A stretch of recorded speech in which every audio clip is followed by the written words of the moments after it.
Right, hey guys, how we doing? Back into the video from T4 Star of the 4 Star Bento channel. Seeing as Daima is coming to an end shortly within a few weeks, I thought it'd be cool to check out the reviews that the guys have done on Daima. I personally felt like it was a bit of a slow start, but I kind of liked how there was a lot of like world building and interesting stuff going on, and like interesting stuff added to the original Z story throughout this. Um, but I thought it was going to be going on for a lot longer than it is. Seems like something like 20 something episodes, maybe even just 20 episodes, which is a shame because as it's got on, I've started to enjoy it a lot more. Especially, I really liked the last episode. A lot of people complaining about the whole tanks and stuff, but this is focusing on episode 1 to 6. So, like I said, I thought it was a bit of a slow start. First episode was great for the flashbacky bit, but let's see what these guys think. Who just broke Rule 6? Hey, Kaiser. Hi, Nick. Long time no see. How you yeah. doing? Oh my God! Like I feel like this is the first time. No, this is the first time like I've seen you, since you moved. Since before you went to Japan, yeah. Yeah. It for everyone who's curious, who might not know, Nick's currently in LA. I was in Japan for 3 months. Wow. Presently, literally surrounded by fire. It's Yeah, crazy. this- I looked Oh at the God, danger yeah, of map course. and Whoa. Literally ring of fire. So it's like, okay, so dealing with that. Yeah, So and if this gets cut abruptly short, that's why. Oh God, right now jeez. I'm looking outside and there's nothing but snow. So it's a real interesting dynamic we got going on Real, right now. real George R.R. Martin happening. As in, we'll probably never be finished. While you've been gone, a whole new Dragon Ball came out. All Yeah. new Dragon Ball. Actually, it was really cool. I got to watch the episodes as they aired live in Japan. That was Cool. That Yeah, is sick. that was pretty cool. Are you fluent enough that you didn't need the subtitles? Because I'm at the point where I can understand things in context, but not really follow like actual conversation threads. I was actually like, as I was watching it, I was able to put together most things. It comes down to the fact that there's a ton of visual context going on. You're familiar with the characters, you're familiar with the concepts. So for the most part, it's not that tough. Yeah. But yeah, I was able to keep up with a lot of it. I do need the subtitles though for the full context. Of course. So Yeah, they explain a lot of things. Yeah. There's a lot of like, I don't want to call it necessarily retconning, but there's some retconning. there's some retconning for sure, but it's a lot of Yeah. explanation of lore, things that, you know, it's funny talking about this after going through and watching GT and having that immediate context within the year. Oh, right. Is fascinating. Yeah, no, the fact that we just got done watching GT and now we're like watching Daima, it's pretty Yeah. funny. It's kind of crazy. It's I know, interesting. like the comparisons are immediate. Goku's a kid again. This is stuff that takes place after Buu. It's like you don't have that after Z aspect of it, Yeah. but you still kind of do. It's interesting because for everything that is similar to GT, there's something that's different though. It feels like that there's some things that are absolutely undeniable, but other things that are wildly different and interesting. Yeah, I feel like a lot more planning and thought went into Daima. I'm actually thinking about putting together a video that compares Daima and GT. Ooh. Yeah. I know you're talking about that, and I can see exactly why. There are so many things in this where you can see why the comparison is there for sure. Yeah. And beyond that, how I'm going to go out on a limb and just say that Daima is doing what GT was trying to do Yeah. a lot better. Just that's my The whole basic opinion. traveling around to different worlds and exploring new things concept, yeah. Where you're taking this, like, let's go back to kind of the basics of Dragon Ball, have this whimsical adventure, but keep the action going, like keep the action really strong, let Goku be Goku, go on this adventure in a new land with interesting, fun characters, and you know you keep that Toriyama sense of humor. I think it's hitting all of those notes just right, in my opinion. Like on my basic, you know, front of the cover blurb. I would say that GT was trying to do a couple of things, and some of the things that it was trying to do, Daima is just doing better. GT was also trying to do more episodic material, whereas True. Daima absolutely is more One serialized. continuous Obviously story, there's yeah. a serialized story with GT, but we're not getting a lot of one-offs. Oh, we go to this new location and meet a lot of new characters for this one-off story. It's a lot of, well, we are going to new locations, but they're kind of all connected in a certain way. There's less isolated individual plots. It's really interesting because for me, I could go either way. I could go more episodic or more serialized. That's not necessarily my issue with one or the other. Daima's just kind of succeeding, I think, by being better presented and for sure. It looks mostly so better paced, good, though, and doesn't it? The characters animation's just generally fantastic. being more interesting and charming. Charming is absolutely the word I would use for the show so far. Yes. No, this show is packed with charm, and one thing that I find that it does immensely better than GT is like explaining why there are limitations. Like in GT, it's just like, oh, I can't fly anymore. I can't teleport anymore. Must be because I'm a kid. And it's like, okay, I buy that. But in this, it's, okay, I'm relearning how to use my tiny body. And now I'm in this new land where the air is thicker. And Oh, yeah, of course. Why aren't we flying to travel? Because it uses up more energy. So we got to use these vehicles. It's like, okay, you're actually giving me it makes a sense. It's legitimate cool. reason for why they aren't doing certain things. And you know what? As a viewer, I enjoy that. Yeah. I do feel like it's a little hand-wavy at times, if only just because it feels like it brings up these ideas of, oh, well, you're moving slower here because the gas that's in the air. You need to relearn your balance, so your movements are a little bit off. And it kind of feels like, oh yeah, we introduced that early on to kind of slow the action down and make these more kung fu-esque, more realistic, less bombastic fight scenes make more sense. But it's effective. No, it's very effective, but it also kind of feels like it barely ever comes up again. And it feels like now we're basically back to where we would have otherwise been. I mean, I even say by episode 6, it doesn't quite feel like we're where it wanted us to be at the very beginning, where, oh, yeah, there's all these limitations. It doesn't feel like there's many limitations now, but it did help slow things down at the very beginning, so at least we got more of that adventure. And the adventure does continue throughout. It's not like they abandoned that for Fighto, which, Yeah, and that's actually, you bring up a good point, which is kind of why I want to kind of break this conversation down, because at the moment, I've seen up to 12 episodes. And you're right, where at episode 6, it seems like, okay, now we're getting into the, like, actual not necessarily climactic, but the actual Fighto stuff, yeah. Ball a little bit more. Fighto. Like now that Vegeta's on the scene, and mate, yeah. there is just more Fighto. Yeah, there's definitely a lot more action right now.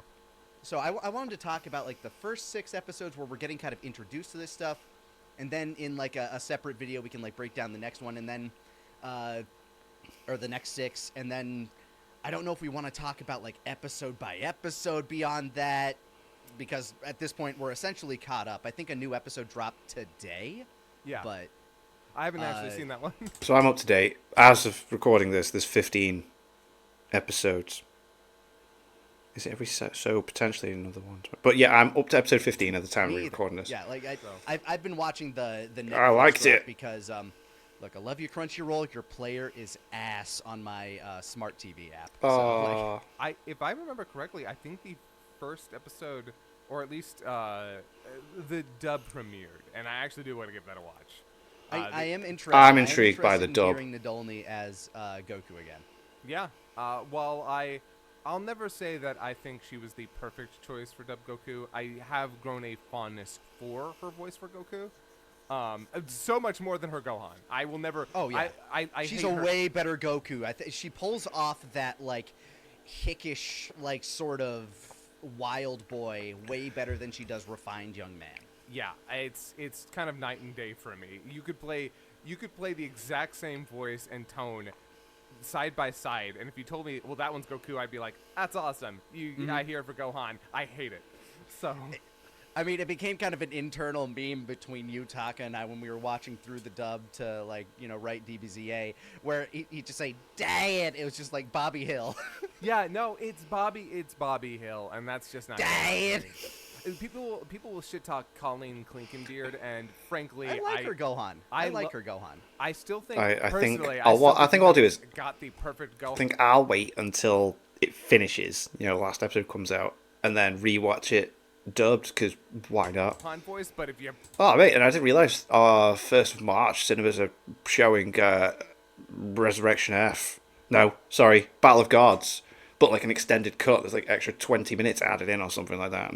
had me choose between the two of them, it's her every day, all day, every day. Yeah. But speaking of actors and just like, I'm watching the sub. Nozawa's still fucking killing it. Yeah, Like, she's so cute. it's crazy to me. How old is she? She's 80 something. God Yeah, damn. an octogenarian is still killing it as Kid Goku. Wow. I can't even. Oh my god, she's 88.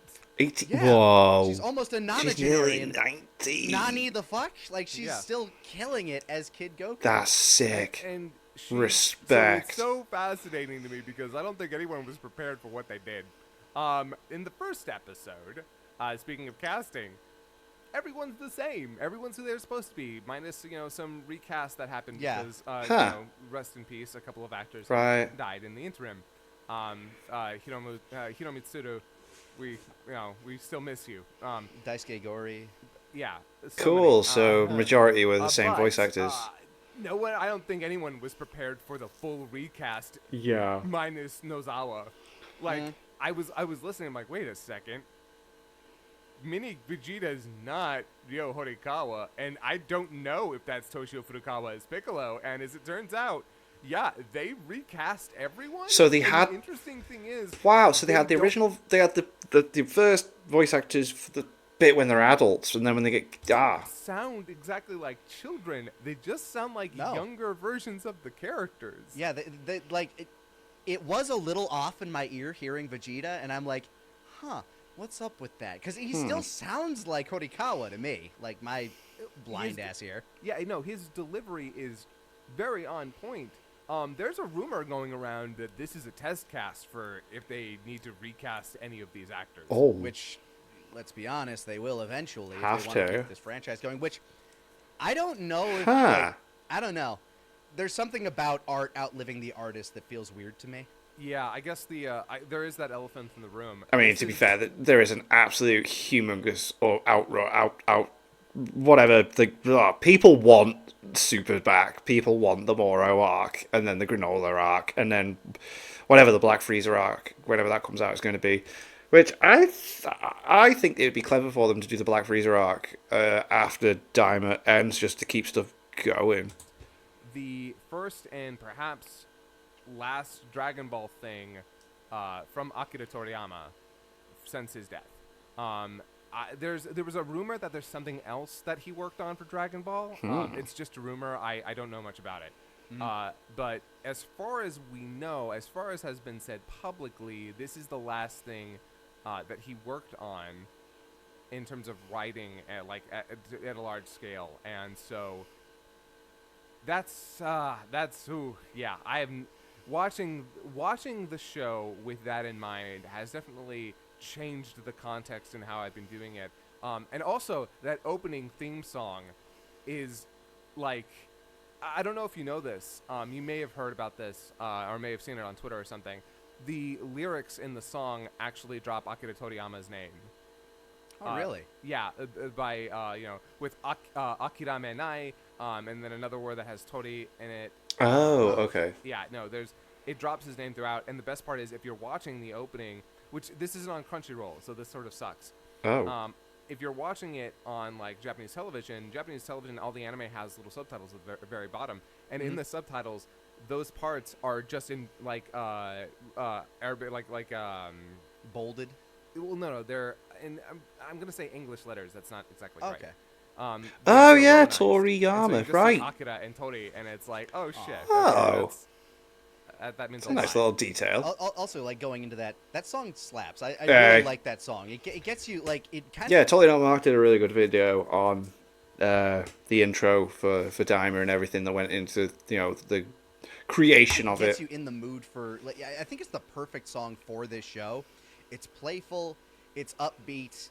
It gets you ready for that sort of mystical adventure that they're throwing you into. It's very mysterious too. There's this tone to it, like, especially when they do the bridge. that bridge is like it gets me hyped so A much. new The one thing I'll story. say about it is, at least as an intro, it kind of like the cutoff point for the intro feels like a little weird. Like it's just like a fade out, immediate. Yeah, I don't know why it's like that. I don't know. They just didn't have a bam Well, they didn't start working on it till like very, very close to like the release date. or something. I don't know. Minor critique on that, but Yeah, it's a good opening uh, though. But yeah, the entire, one thing before we get into like the episodes proper, what do you think about the way that they shrunk everybody down? Because Goku looks like Kid Goku, but everybody else just looks like a chibi version of themselves. So Nobody fu- looks like they did as kids in Dragon Ball, except Goku a little bit. Fun fact: none of the material has them as Kid Goku or Kid Piccolo. They are mini Goku. Yeah, They are yeah, I mini saw that. Right. Piccolo, and I find that very interesting. They've all been sort of chibified in a way. bit. And Well, it also means they can put different names on products that they sell. So it's not Kid Goku, it's Mini Goku. You know, with like Funko Pops and figures and stuff like that. honestly, whatever. Like, I don't care all that much because it doesn't feel like they're. It feels like, honestly, if I hate to say it, the kid thing feels entirely unnecessary. I don't know what the idea behind it was because, frankly, nothing has changed significantly by making them kids again. Yeah, Again, Mark's done a really good video on, you know, moments where it works and moments where it doesn't with the whole kid stuff. not really. They all feel like they're still of the same power, roughly. Yeah, I mean, regardless of the power, them being kids, like, there's a couple of gags that are done with it. There's the whole gag that we got, like, it with Pansy and, like, finding out that, oh, you have a Yeah, you're married? wife and married and you have kids, and it's like, but you're a child, and it's like, The oh, no. outside world is weird. Yeah, there's a couple of gags with it, but ultimately, it sort of feels like this was done just because, for two reasons. One, like, just like GT did, it's trying to kind of recapture that old feeling of Dragon Ball. The old you know? Dragon Ball, yeah. And two, they are marketing this towards kids, and they're like, oh, well, you know, it makes sense that these kids are, like, the main characters are kids. And It it's also like, does. It also does give the show kind of its own identity, Mm. where if you just keep them as adults, it's like, well, why not just make more Super or something like. Exactly. Otherwise, it's just kind of like an elsewhere sort of story. Whereas, if you change the characters It makes it its themselves, at own least in terms thing. of their design, it does. Whereas if you change the characters, at least in their design, it kind of gives it its own identity, its own flavor. Definitely. So that you do have this distinct separation between Makes it its this, own thing, yeah. Z, Super, etc. yeah. Well, not this in GT, although it's got all its own things to separate it from that. But yeah, it's all right. I'm not really bothered. When I heard that this was the direction that they were going to go with the show, I was a little bit bothered because I was like, oh man, I kind of want to see where things go. Yeah. At the end of Super. Yeah. Like, or if we were going to do a continuation, like besides Super, I wanted them to like, I don't know, just this was not the option I would have. I chosen. need to know what happens next with the But Black Frieza arc. As we've seen, it's been a fun ride, and they are doing Yeah. some things that I really like. And yeah, it all kind of starts off like in that first episode. By the way, that first episode is okay.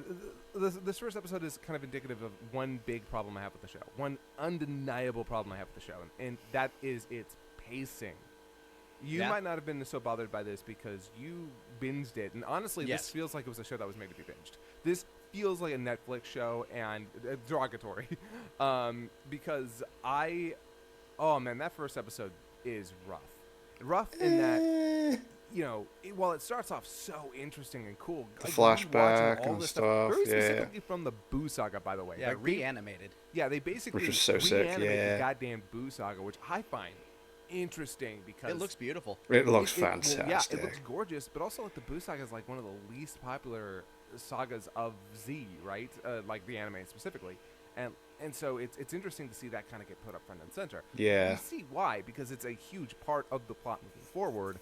But just watching it very specifically just get this amazing treatment and seeing all of these scenes newly animated and just look fucking gorgeous. That's so cool. But Yeah. also, it's a 40-minute first episode, right? And Majority is we the get, flashback. like, a third of it is flashback, a third of it is introducing the bad guys, and the last third of it is catching back up with our main characters. And then the actual plot starts in the second episode. Yeah, it's true, Because actually. in Yeah. that first episode, it's like all set up, and then when the big thing happens, when the big switch happens, that the episode ends, and it's like, oh, Yeah. all right, this. I'm not gonna say this first episode feels pointless, but it definitely feels like if you're gonna make it 40 minutes, it should have been everything. Like it should have been everything after the recap, and then most of episode 2. Yeah, because that entire first episode, it's all like Goma, Kaishin's brother, Oh, Degasu? yeah. I think I'm it's terrible Degasu. with names. Don't even. I'm not even gonna. Yeah, something like that. Degasu. Yeah, Degasu. And then isn't the female one Annie? Arinsu. Arinsu or Annie? Yeah. Yeah. Like, it's just them like being like, oh yeah, Majin Buu's out there somewhere. What? It died? How? What killed Buu? What? Yeah, watching them basically like catch up on recent events is pretty spectacular.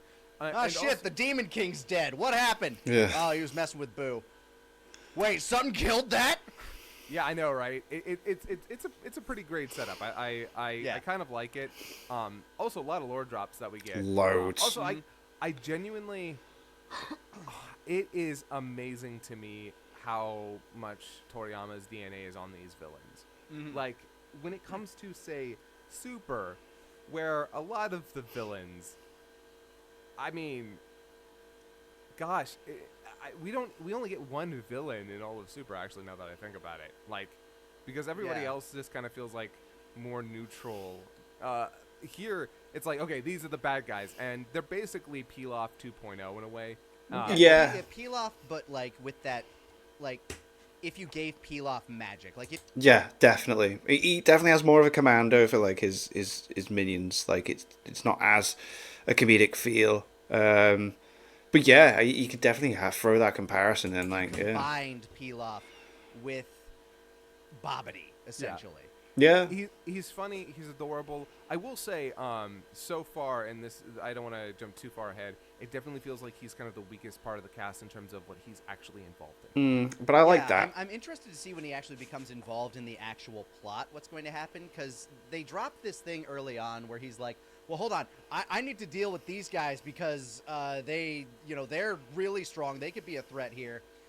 So let's go steal their Dragon Balls. And I like that it's more interesting with everyone else around it. Like he thinks he's the big bad guy, but really everyone else has got more interesting stuff going on. Namekian, because they have a Namekian. Let's go take that too. And I want this third eye thing, because that'll make me really strong. They keep dropping that. They keep dropping that little beat where it's like, okay, so this guy can become a threat given a MacGuffin. Yeah, they kind of just keep hinting at that, and that's it.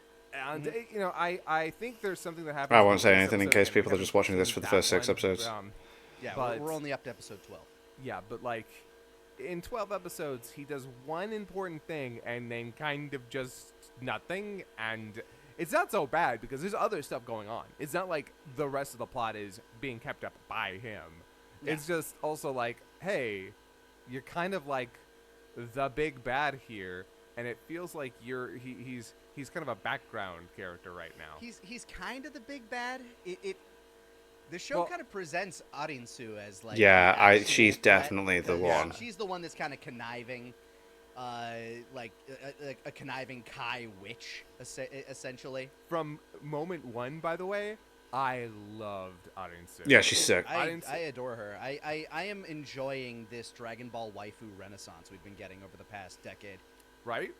Yeah. Yeah, Arinsu is Arinsu's kind class. of perfect for the role that she plays. In fact, again, not going to jump too far forward with details, but like where her plot's going right now, It's and class. the way her character is interacting with it, I love it. It's so good.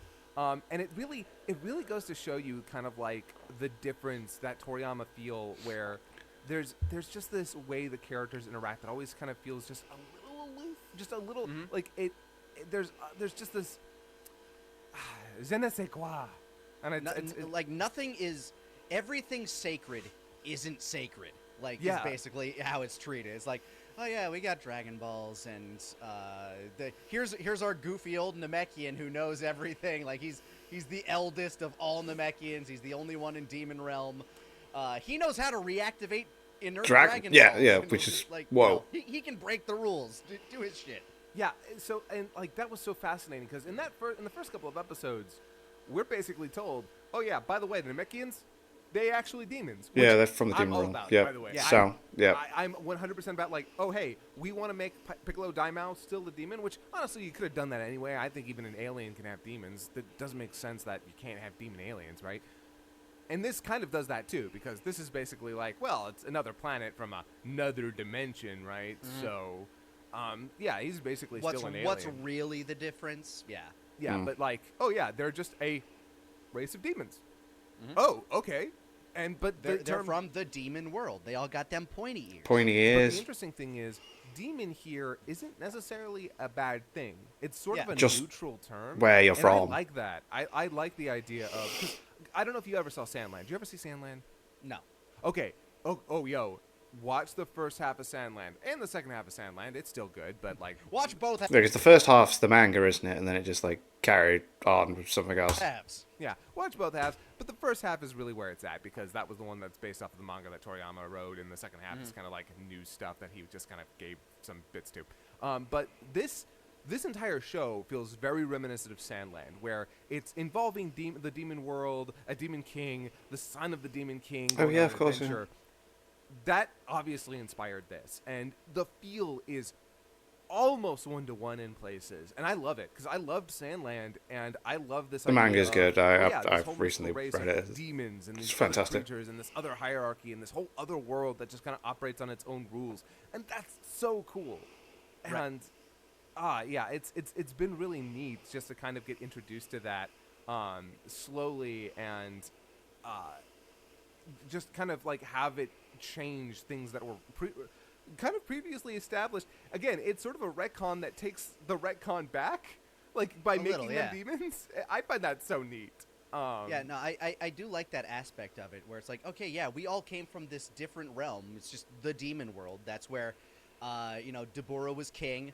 He came to Earth, or he came to Universe 7, got, enthralled by Babidi, and, shit happened from there. Turns out a lot of people came there through a giant goldfish that's just omnipresent Oh, in yeah, the it's universe, I guess. fun. Yo, I love that fucking fish. It is funny. And he's not a goldfish. How dare So argumentative. I'm sorry. you? But A yeah, design's a design.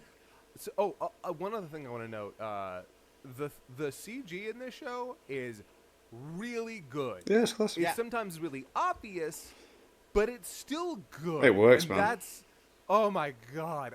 I'm so happy because honestly, the use of CG in this show has vastly opened up what they can do with the environment, and The technology has gotten so much better. Yeah. Yeah, I really appreciate that because I remember back in the day they were talking about like, yeah, we want to use more CG in Dragon Ball, and I just kind of shuddered and cringed at the idea. Yeah. There's almost like none of it, as far as I can remember, in Super. Like, they probably use it. For Resurrection some of F is probably like the movie itself was probably like the worst example I can think of. yeah, the movie. There's one moment in the Broly movie. I remember, like, me and all my mates were watching it in the cinema, and we had this one moment where it's like when Gogeta's fighting Broly, there's one moment that stood out very quickly. We were like, whoa, there was some CG there. That was weird. Anyway, but then, yeah. And then they did the animation change in Superhero, which is fine. Yeah. Because we got the first of it, and I'd say the worst of it was actually in Battle of Gods. Battle of Gods looked I like. don't remember the CGI in that. Oh, then your mind is trust me, the CGI in Resurrection F is significantly better than the CG in Battle of Battle Gods. Guards. It was the first one. Wasn't it? And then by the time we got to Broly, it's good. You can tell when it's happening, and it's a little jarring, but it's way better than the both of them. And then by you the have time, Superhero, which is all CGI. which is a little bit of a it's you can't really compare them because Yeah, instead of because like, that's like the style. level. yeah.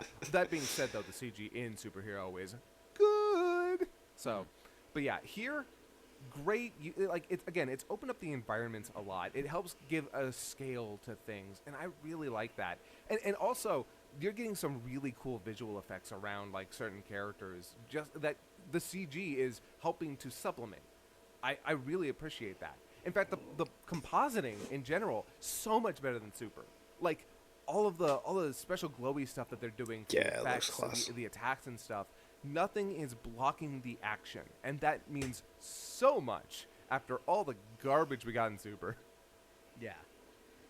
So they all get turned into kids because Goma's like, okay, we can't deal with them as they're like, this strong. They get nerfed down into, I guess, chibified versions of them. I won't lie.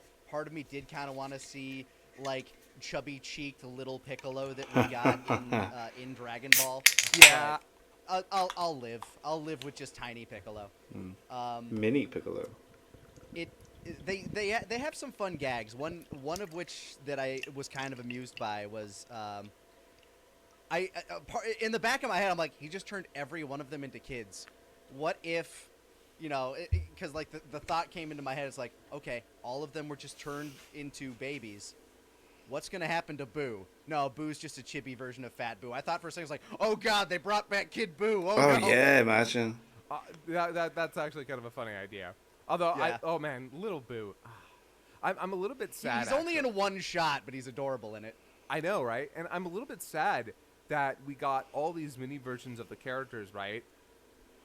Mini Roshi is so good. Yeah, it's Like class. one scene and he's perfect. Yeah, most of the characters only get like that one scene, and then they're gone because it's just Goku, Piccolo, Bulma. It's just Saitama. and Vegeta, and Yeah. Kai. It's interesting to me that like, so out of the characters that they chose to pull from, it's like, yeah, we're gonna get Vegeta and Piccolo with Bulma in there because Bulma needs to be the it's kind of not Dragon Ball without Bulma in a way. No, and yeah. I appreciate that. It's kind of nice. Although, interestingly, in the main plot, Bulma's role is being filled by Pansy, so Right? that's interesting. Yeah, Pansy's the mechanic of the crew. Yeah. But yeah, it is a little bit sad that we get this whole opening sequence like, oh, and oh my god, young Mr. Satan. Like, Mhm. I love how Vegeta's like, who the hell Who's are this you? guy? Who's this? Who's Yeah. this? That's so good. I love that. It is also the whole joke where Goten and Trunks are babies, but they still have their mind, and they're like, Yeah, whatever. They're, this they're is like great. telepathic. It's like, ah. Yeah, I don't know how that works, but Maybe it's whatever. 'cause I they don't care. fuse, so they just they're in each other's brains. I don't know. Yeah, sure, fine. Yeah, okay. Or maybe they're speaking like the secret baby language from Baby Geniuses. That maybe. is it. Wow. There you go. Or Rugrats, if that's your flavor, which it should be. I do think it's rather funny.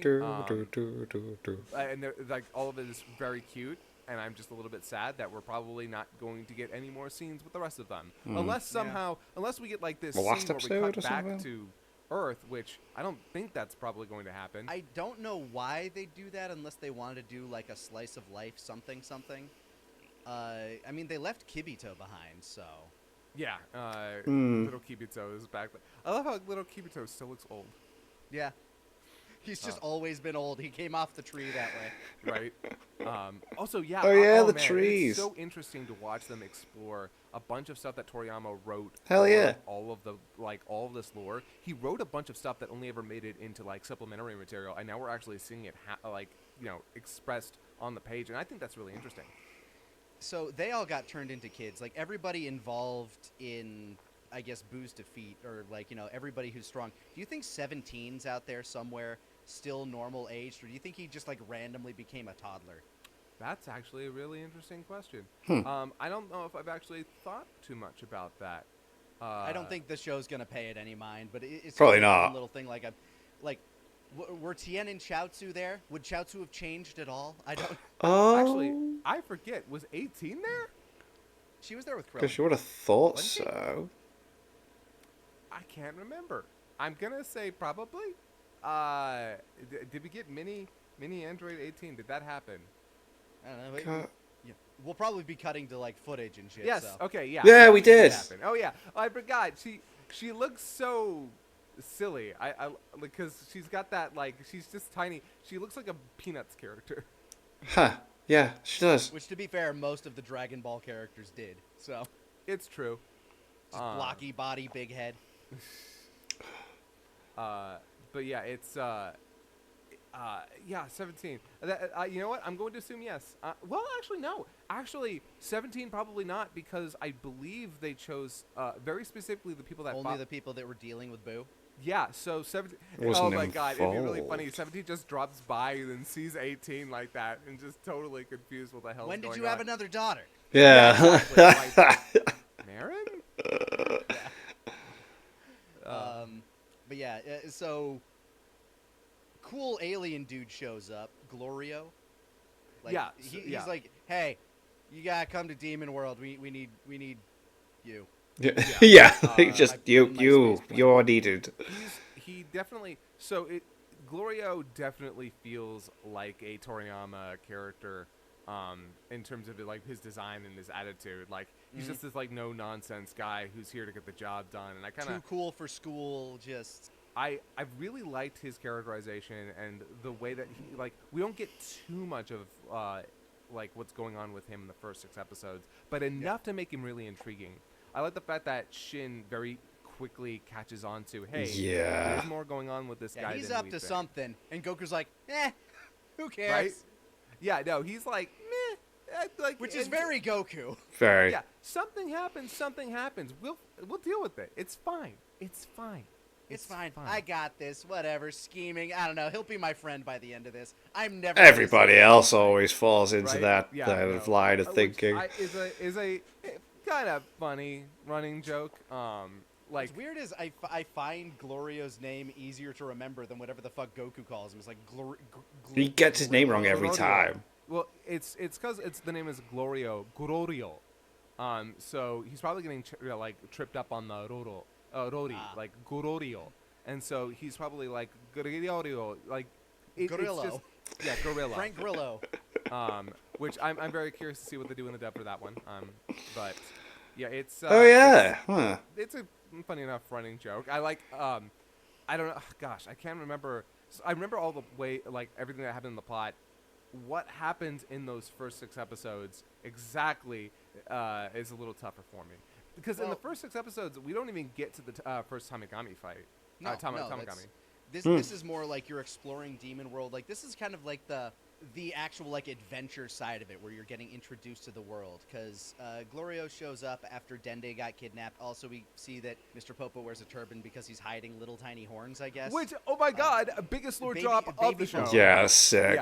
Yeah, Baby Popo's got horns. I honestly, I kind of love it. It gives him like it makes him kind of feel like an oni, and I sort of dig that for him. I feel like hey, if you're going like, and I also think that's accurate to the creature that he's based off of in like I think it's Indian lore. I can't remember. Was that Toriyama's idea? Like, hey, by the way, he's got horns. I'm so curious because it's a great. design Surely it choice. must be. I love it. Like once this show is done, I'm sure we're gonna get a lot of behind the scenes kind of things. Like I'd love to see that. Yeah, where it all So came I'll from, be what he interested actually to wrote see, in that. Yeah. like how much of this was like Toriyama's by design and how much of it was other input. But yeah, little tiny Popo, they take Dende, little baby Dende, and they just kind of like scurry him away. And the only time we see him when they cut back to him is they're just like reading him bedtime stories. Yeah, and like, trying to put him to "Yeah, we sleep, got another you know. Namekian. Hello, little guy. So they go to the demon world. It's just Goku, Glorio, and Shin, Yeah. because they can only fit that many people on the plane that they have. Bulma stays behind to repair a different plane, which, oddly enough, they just kind of drop as a plot device. Yeah, so this show does that a lot, and it's kind of annoying. Oh yeah, where did that like I said with the come pacing, from? This show likes to introduce concepts and then work around them at the last second, or drop them, or just, like, do you know how many Yeah, planes they go through? They go Do you know through a what lot of planes. It's so dumb. It is the worst They're part running of the show. GTA out there in the demon world. People are just stealing planes left and Yeah, right. that's true. Yeah, it Run is up, the- press triangle. It's the worst part of the show, by far. But in that regard, I don't mind it that's- that much. Yeah, I think it once it became a running thing, I'm like, okay, this is just a thing. But I don't know, because it never feels like a joke. It just kind of feels like they did it again. Like it never. A little, Like, but I don't think it like hurts it too much for me. It's just like I guess this is just how this world works. People will walk up, take your plane, and leave. as somebody who prefers economic storytelling, it's annoying. That's fine. And that's also something that the show unfortunately does, is that in terms of economical storytelling, this feels a little bit too first passy, because there are a lot of moments where it'll introduce these concepts to you, right? Where, oh yeah, you're from this part of the demon realm, aren't you? And it's just him asking it straight out, instead of having it involved like in that scene later where a bunch of dudes corner him at the bar, like, oh, you're like, and I'm talking about Shin, right? Because Glorio asks him like, oh, you're from The second Second layer, one. the first layer or something. what is it, Glyn? Yeah, you're like you're a Glint. Glyn. He's from the aren't you? Glint. The Yeah. Glint Oh, tribe, the- the yeah, Glint yeah. Chinese. Yeah, and it's like, oh, he's just gonna ask him that straight out, which is fine. It's not like it's out of character or goes against the story. But then we have a scene later where that's actually plot relevant. So Why you could have did it just come up there. left it to that, And yeah. Also, Maybe they like, felt the need to like seed the idea so that they could they could Makes it explain easier more to us later. be like, okay, that's what he's but talking then you about, also yeah. have like scenes where, oh yeah, like your body is slow due to the gas. And then we get a scene later where he tries to fight, but he's slow due to the gas, and he has to have it explained again. And it's like, okay, why not just have the scene where he's fighting and they have to explain, oh yeah, it's because of gas in the air. Show's made for babies. I know. Yeah, it's aimed at but kids. Like you said at the start, it's know, aimed at kids. I feel like there are plenty of stories made for kids that know how to do economic storytelling, where they show it happening, and that is how these things are established. It's just the show tells a think- lot. I honestly, since they do it in like a couple different episodes, like where they show like, oh, the arrows are moving slow, he's moving slow. Maybe it's one of those kind of serialized television things where this is the first time you're watching it. Let's explain it again. Yeah. Like, make sure you're up to date on the info. This is why they're slow, because the air is thick. I mean, there's definitely like, in terms of writing a story, you definitely want to occasionally remind whoever's reading or watching. Oh, by the way, remember these are the rules. But it got a little. Yeah, because they drop the info like multiple times of like, yeah, those are the dark clouds. We don't want to go into those. You'll die.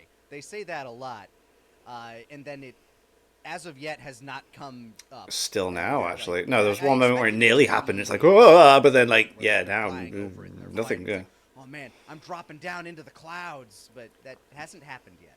Yeah, it's again, it's not a terrible thing. It's just the biggest the biggest glaring flaw in the show, and I feel like it's worth bringing up because the show is good, very good in a lot of places. I just want to be able to cover the stuff that I think that we probably could have used a second pass. And again, I think Okay. some of this comes down to again how like what you were saying earlier, our experiences watching this. I binged it. Like I watched the first 2 episodes. I'm like, I'm gonna give it a few more and then I'll binge it later. yeah. So then I went back once we had 12 episodes out, and I'm like, okay, yeah. So I'm watching this all in one go, just kind of experiencing it in a binge watch, whereas you're watching it week to week. It's like, we're using more time to explain this again. I can see where you're coming from there. I really liked these first 6 episodes where we're exploring the demon world, learning how the place works. I think that's where it's at, because I watched the first 6 weekly, and then it was like, I'll leave it for a bit. Whereas I would have enjoyed it more bingey, which is what I've enjoyed the last few. Caught up to like a couple of weeks ago in one sitting. I was like, yeah, it's sick, and then now it's every week. But because it's all like built up and everything's, it's there's more happening. Like I really liked episode 15. I really enjoyed it. Seeing this sort of fiefdom, almost medieval-like society, where you got like these little villages with their quirky little diners, seedy bars, and very unique-looking demons here and there, outside of like the main cast of soldiers, which are just kind of those lanky purple dudes. I like the bird guys, the wolf people, like all of the different designs for kind of like the thugs that we get. Yeah, again, so much of Toriyama all throughout. All of these, it is fascinating to compare this with GT. GT's original characters didn't look anywhere close to what Toriyama was coming up with back in the day or now. Mm-hmm. All of the characters here feel like they're straight out of Toriyama's. Yeah, Yeah, definitely. even the basic ass demon bandit looks Yeah. so much more unique than almost anything in GT. And they're very simple too. They're such simple designs, but they're effective in that way. They don't feel like they don't feel like they've got a billion things going on to make up for the fact that they're kind of like simple or one note. They're simple, they're effective designs, and that is again one of the ways that this show has just been so charming to watch. Yeah, I could easily see this show being adapted into like an adventure RPG. You know, like that's how this world feels. That's what they did with Sandland. Mm-hmm. And Yeah. again, Sandland. I can't stress enough the comparisons between Sandland and this are strong. Yeah, there is We quite a lot get of all similarities. these Yeah. lore drops as they're like wandering around and like examining, you know, like learning about this world. We learn that the Kais come from trees. We learn that the Namekians originally came from this place. Yeah. Like everybody with pointed ears, that's a demon, and they came from this world at one point. And it's fun exploring this place, kind of getting some old plot beats, like where they meet Pansy, and I could see the trope immediately. Oh, she's this little ragamuffin. She's wearing a mask. She's going around causing trouble for the ruling class. She's going to be somebody of importance. And in then, society. yeah, She there went it from is. the princess, her dad, the king, kind of filling in this sort of Pretty like, cool auxiliary dude as role. well. Like, he's class. And then we finally get, like, we let Goku loose where he's, like, you know, actually fight. Like, I like the bar fight scene, but I really like the scene where he had to fight all of the little demon dudes to, like, prove himself to the king. Yeah, before that, like we'd gotten two fight scenes. We'd gotten the one against the bar fight, which again, the bar fight is so good. It's a great tone to set. The second one was against the gendarmerie, which, by the way, I don't know why they went with gendarmerie. It's such a weird term. They could have just gone with royal guard, but they went with gendarmerie. So I don't know. I'm wondering if the dub does that. I definitely got to watch the dub to see if they kept gendarmerie or they went with royal guard. I would have just gone with that because, yeah. But It does make them sound more unique, because that is a very unique word. Yeah, I've never heard it. But yeah, the first like the third fight scene that we get, and I think kind of one of the most impressive and interesting ones is in fact when it's like, oh yeah, everybody just go as hard as you can. Like We need to make sure this kid can do what he says. Oh, He's yeah, gonna this was good. Fight him. He's like, all right, I could use a warm up. I could use some training. He's like, training? Just goes and like wrecks them. And the first time we see Super Saiyan in this show is just him powering up to like blow people Blow him away. Yeah, it's so cool. Where it's like he's not doing it to be serious in a fight. He's just showing like, okay, can I still do this? Wah! Yep. Yeah, that's actually really cool. I like that because it's a great hint at like, yeah, by the way, Super Saiyan's still a thing, but he don't need it yet. So don't like I appreciate them building up to that because for a lot of Dragon Ball fans, Super Saiyan's nothing new. But in this regard, in this new show, working up to it again, there is something I really appreciate about that. Where it's not just going to be like, yeah, we're just going to whip it out and it's going to use it. And no, we're not going to have characters just get new forms. Excuse me. And I like that. It's Yeah.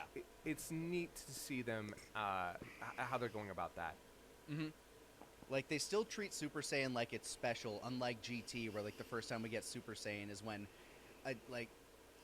the first time Trunks goes Super Saiyan lifting bricks. I'm like, I'm sorry, you're disrespecting. Oh, and GT, yeah, that was Like, weird. You need something behind it. At least Goku just like powering up to like throw some people away. It's not like he's disrespecting the form. It's like, yeah, I can do this. Because the first time he goes Super Saiyan for real is when he's like, when Glorio's stepping up, is like, you know what, I can handle you if I wanted to. And Goku's like, let's go. Can you? All right, let's do this. Yeah, we'll get into that one. 'Cause Yeah. that episode is so fascinating to me. It's a fun fight too. Yeah. It is. But yeah, eventually Goku essentially proves himself to the king. He's like, yeah, no, I can get these Dragon Balls. So can we have a plane? Can we have some stuff? A lot of the side characters surrounding that king, I really like. Like that. They one are Fat dude who ends up interesting. Going to collect. Oh my God, Bulma, what is his Piccolo, name and again? Vegeta. He I don't is- remember his name, but I love him. Hold on. Hybis. Yeah. Oh my Fantastic. God. MVP Hybis is so far. And it's funny as well, because people straight away were like, hey, that thing on his belt, do you reckon that's the eye thing that they're talking about? love everything about him. Do you know what, I said I wouldn't Just spoil such stuff a, for, like, he's future, just sorry, but, like, vibing yeah. all of the time. But at the same time, he also doesn't take anybody's shit. It's great. He's like, Yeah, he hey, is I gotta very go cool. to the salon, man. I got a date later. Why am I doing this? Okay. Yeah, I'm gonna go eat chips. I love every time he antagonizes the characters because it's always I so... guess you can come along if you'll be my girlfriend. That's my wife! I'm fine with that.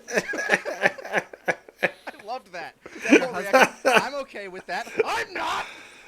Your husband's short. Oh. I know we're skipping a little bit ahead, but learning that No, Vegeta's he's fantastic. I love him. learning that Vegeta's a boob man is canonical. Like that, I You love like that. big titties, huh? Yeah. I big fan. I love that. But so yeah, it's Hibis is great.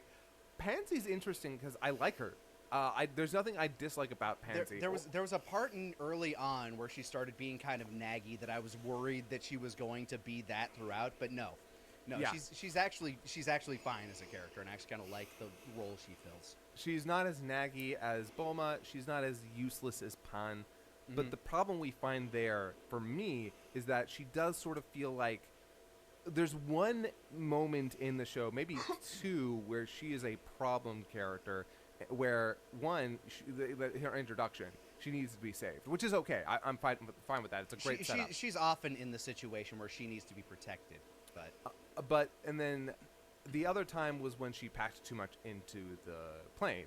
And those are the two times where it feels like her character has had a flaw or a problem that the plot has to deal with. Otherwise, she's kind of perfect. I will say the latter problem that you had, I think, was more a problem with the king, because he was the one shoveling shit onto that plane, because I think he wanted to be like overly protective of his daughter and just wanted to like seem generous, but the plane he gave them was shit. So I mean, she wanted it too. She was sad to see her stuff go. But, Yeah. But in that regard, it's just kind of like, yeah, she doesn't have. I guess part of it is just it doesn't feel like there's a whole lot going on with her character. She's fun. She's good. She's effective. I like the role she serves in the plot, but it definitely feels like she doesn't have a whole lot of development going on. She's there to be the person to witness how strong Goku is and point it out.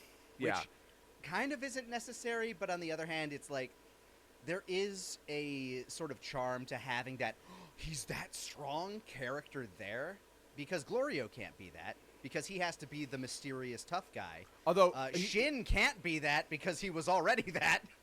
Yeah, Shin be known, okay? Although Glorio also has his moments where he's like, "Oh shit, okay, I thought I was ready, but I was not." Yeah, and I really like that scene. Like after they travel the world a little bit, we get introduced to the sensu bugs and I guess fusion bugs. Yeah, that's definitely gonna come back. Waiting for that to pop up. Like waiting for that particular. Still waiting for that though. That's I think it'd be so really cute if when they fuse, it makes him an adult again. You don't want like a little like Tanks Vegeta. It's not that I don't want it. I would be okay with it. I just think it would be kind of cute. Is it like it also adds their ages together, and then it makes them an adult again. I think that would be a cute way to kind of like, especially because, and I will say this: the action so far has been pretty good, but there is a reason that Goku goes back to get his Nyoibo. He has short little legs and arms.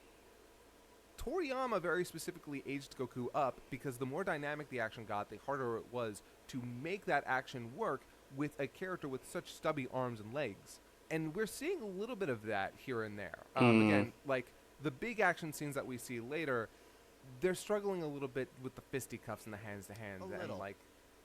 But at the same time, the sort of primary threat characters we've introduced are also small. So... But I doubt they're going to stay that way. We'll see. All I'm saying is, it's a thing for later. Yeah. I'm very curious to see, because obviously they're going to use the fusion bug. It would be really weird if they didn't. to introduce it and not, drop that bit of info and then never use it. Come on, Goku and Vegeta are gonna fuse. Although I might respect them for it. Oh no, just storytelling for the sake of lore for the sake of lore. Oh, okay. Yeah, perfectly fine. Yeah. But yeah, it's also It's a the fact that thrill, they're isn't doing it? bugs is like, okay, All right. It also leads to like a fun little interaction later because we know Vegeta doesn't like bugs. I love that. Here, you want one of these? It'll make you feel better. I don't want it. What? I thought, like, come on, you used to eat critters. I've grown up. But yeah, and so in those first 6 episodes, yeah, it's a lot of adventure stuff. It's a lot of a lot of going around. introduction. Yeah, I love the gross food that they show off, and of course Goku's just all about All it. over I mean, it. he Yeah, eats it's like, bugs, let's he eats, go. like, weird lizards on his mountainside. he eats hamburgers that look like they are a month out of date. Yeah, they're weird. Apparently the food is still good. Like Yeah, I mean, Goku loves it. Yeah, it's really interesting. I will say, so as I've talked about the characters, I'm really glad. Some people have talked about this and thought that like Piccolo should have gone along with them, and I think there is an argument for Piccolo of being the guy who went along with Goku, but I really like Shin as the guy who's going along with Goku for 2 reasons. One, he's very much like he is a great guide to a lot of the Demon World stuff. He's able to explain it. Yeah, he knows enough about it. He's a little out of date, so he still needs some help. But he has he's a basic great understanding of it. character who already knows enough, that already knows Goku. When I first heard that Shin was going to be the character to go along with him, I was really like confused. I was like, Makes sense as soon as he gets there. It's like, wow. when Shin, that's the guy, the character who was originally like kind of introduced as the new Trunks with the Buu saga, who ended up being a total bitch. That's the guy we're having to go along with Goku. Okay, but the dynamic between them has been great. I love it because Shin is that guy. Is like, no, I already know everything that Goku's about. Also, he's really polite and friendly, which is a great balance to Goku, who's friendly but not polite. Yeah, whereas Piccolo's like stern, surly, but kind of polite. Yeah, so you get this great dynamic with the two of them, and a lot of really funny jokes. Like, I love every time Goku does something that makes Shin like cringe or like, oh, come on, man. Yeah. Can you please just be like, please stop, please don't insult the giant galactic transport fish. Yeah, we need to need him. We need to do also, this. like him having to use his magic to give Goku pointy ears at times, I like that. That's cool. Yeah. I think Shin has actually been a surprise standout character for the show for me, and I'm really glad that he's there. It definitely feels like Glorio and Shin are the 2 characters who are getting the most development and feel most entwined with the story.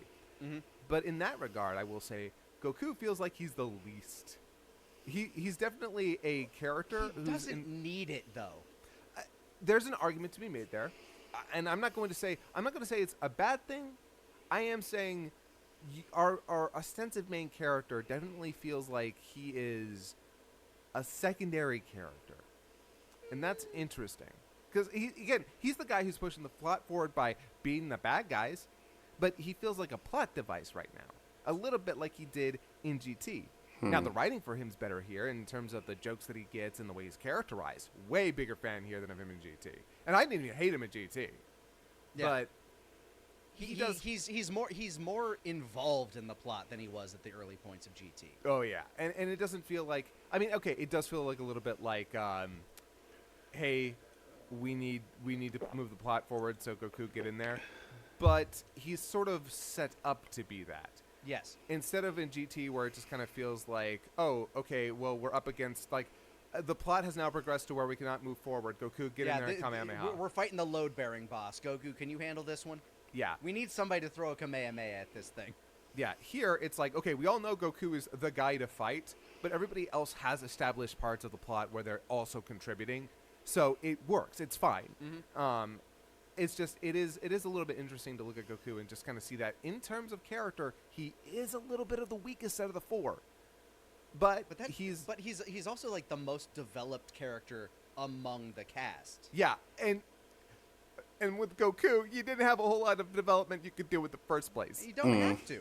Like, yeah. I think he serves his purpose perfectly here. Yeah, like he's just like he is about that adventure life. He is here to have fun. Yeah, let's go. Let's figure it out. Let's like fight stuff. Yeah, let's chill. Regard, he's serving the plot well. He's fine. It's just there's a part of me that is wondering like, hey, are we gonna get a part where Goku actually is challenged? Like, and I don't just mean. I'm sure we will. And I don't just mean in a fight. I wonder if there's anything that's going to challenge him on a personal level. Ooh, That's going okay, to push right. I him. see what you're saying. Yeah. In Super, there were a lot of places where it challenged Goku as a character that I really would have liked more if the story there had been better. Here, we don't get any of that. There's none of, oh, hey, this is why you're struggling to move forward in your training. There's nothing that critiques Goku as a character. That was the stuff in Super that I would have, in a better told version of that, I would have really loved to have seen. Here, no. And, you know, it's not bad. Yeah, I was gonna say, like, Goku here feels like that, in the best ways, generic shonen protag, like Gon if he wasn't an absolute psychopath. Well, I don't know if I would go that far. I mean, because, well, like, I will say with Gon has a lot of development that he has to go through.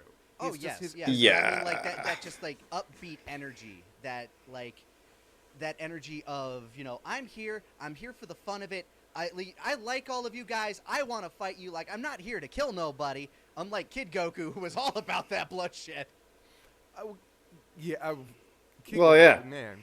Red Ribbon Army. Kid Goku, I don't even think he was necessarily like intentionally killing things. It was just like, that's a consequence. Oh dear. Oops. Yeah, no, for him it was really just kind of a matter of, oh, well, if you die, you die. I mean, you're the one who came at me, so.